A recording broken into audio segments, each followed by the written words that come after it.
In this video, I'm gonna share with you the top 5 most common sales and business development mistakes I see people making all the time. And you wanna make sure you watch this video until the end because I'm gonna show you exactly how to avoid these mistakes so that you can start closing more deals. What's going on, everybody? It's Patrick Dang here. Before we get started, make sure to give this video a like, subscribe, and let's go ahead and dive right in. Now, the first mistake I see people making all the time is that they're chasing unqualified leads. Now, before you even pick up the phone to do a cold call or send a cold email, there's actually a step before that, which is pre-qualification, right? It's not like you just open up the phone book and you start dialing from, A to Z and you just go down the list. Because if you do that, there's no real purpose to it, and there's no reason for why someone should even be positively receptive to your outreach. So before you make any phone calls, before you send any cold emails, before you add anyone on LinkedIn, the first thing you want to do is pre-qualify your list with some type of criteria. For example, if you're selling a software that integrates with Shopify or some kind of extension connected to Shopify,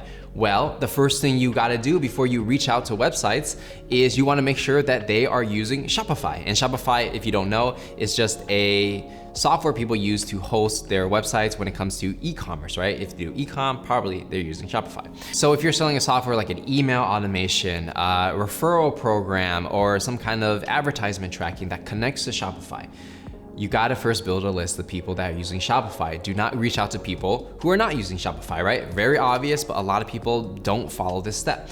And how you wanna do that, for example, is you can go on the company's website, use a tool like Wapalyzer, and you would basically just see, does this person use Shopify? Or you could buy a list from another person, and that person already gathered a list of all the companies already using Shopify. So that's a software example, but let's go into, let's say, digital marketing agency services, right? Let's say you're doing paid advertising.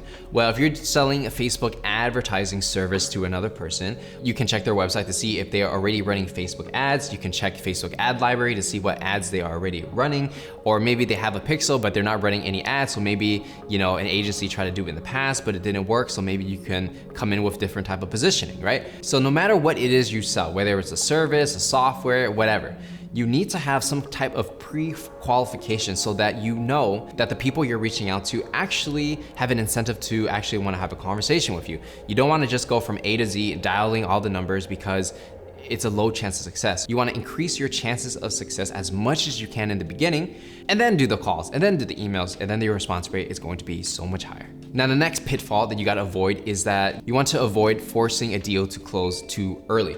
Now, for B2B sales and business development, especially if you're selling something more complicated like a software or some kind of complicated consulting service, well, you can't really just close someone on the first call because there may be a lot of decision makers in place to, work together to approve a purchase, right? So for example, when I was working at Oracle and I was selling HR software, I got to talk to the recruiter, I got to talk to the VP of HR, I got to talk to CEO, I got to talk to so many different people, even the technical people. I got to talk to the CTO as well to make sure it integrates with all their other systems, right?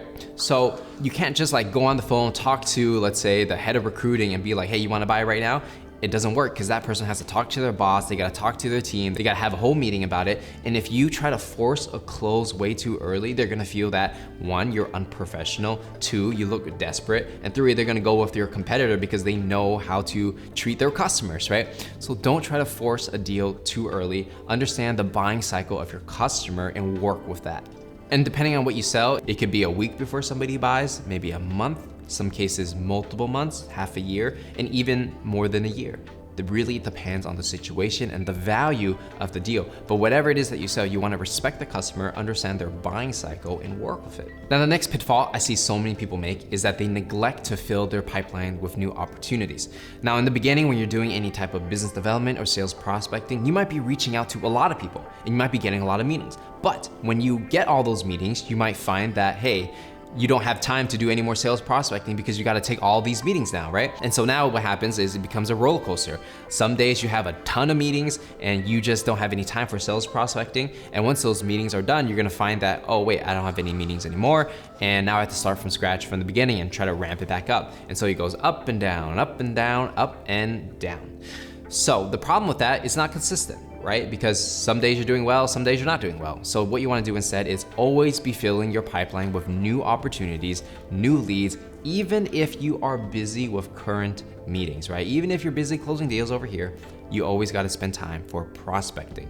Don't give it up, because that is the lifeblood of generating sales. Now, the next pitfall that I have for you is that you do not want to do everything by yourself. So when you're doing B2B sales, you're doing business development, and you're working in a team, especially if you're working at a company, you got to understand that there are other people who are there to support you, right? You don't have to do everything yourself. For example, if you are a closer and your job is to close deals, you want to work with a sales development rep or a business development rep to generate those meetings for you to close. So you don't have to do everything yourself. Or if you are making changes to your pitch deck and you need some design help, you're not a designer, your job is to sell. So you got to find the designer at your company and be like, hey, I need a little help designing this pitch deck. Can you help me out?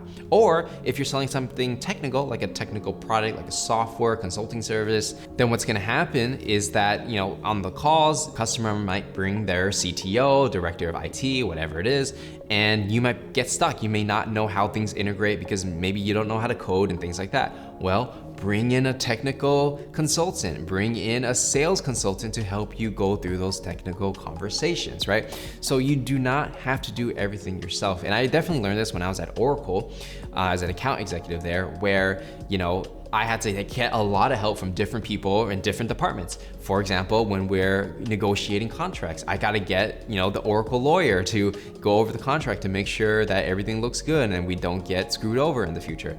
Or when things get super technical, I need to call in a sales consultant to talk about the technicality of integrating the software, right? So there's so many areas where I need help because I'm not an expert in everything. I know how to sell, but I don't know contracts. I don't know technical stuff. I know some technical stuff. I know some contract stuff. I don't spend my life in those worlds, right? Other people are way more suited to do those jobs rather than me. So whatever you're selling, understand you don't have to do it yourself. Find help, hire help if you're an entrepreneur. If you work at a company, ask help from your peers. Now, the next pitfall that I see a lot of people make is that they don't time block their calendar for sales activities. Now, the most valuable asset of a salesperson is their time, right? You're getting paid for your ability to communicate, persuade, and sell. So if you don't time block time in your calendar to do selling activity, whether it's to do prospecting, sales calls, negotiating, and important critical factors that directly relate to your commission check, then your time might be stolen, right? People might ask you, Patrick, can we do a meeting about this? I want to ask you about this. Or Patrick, you got to update your CRM and do this and that. Now, all these things are important. There is some value in it, right? Some things you just cannot avoid, some administrative work you cannot avoid.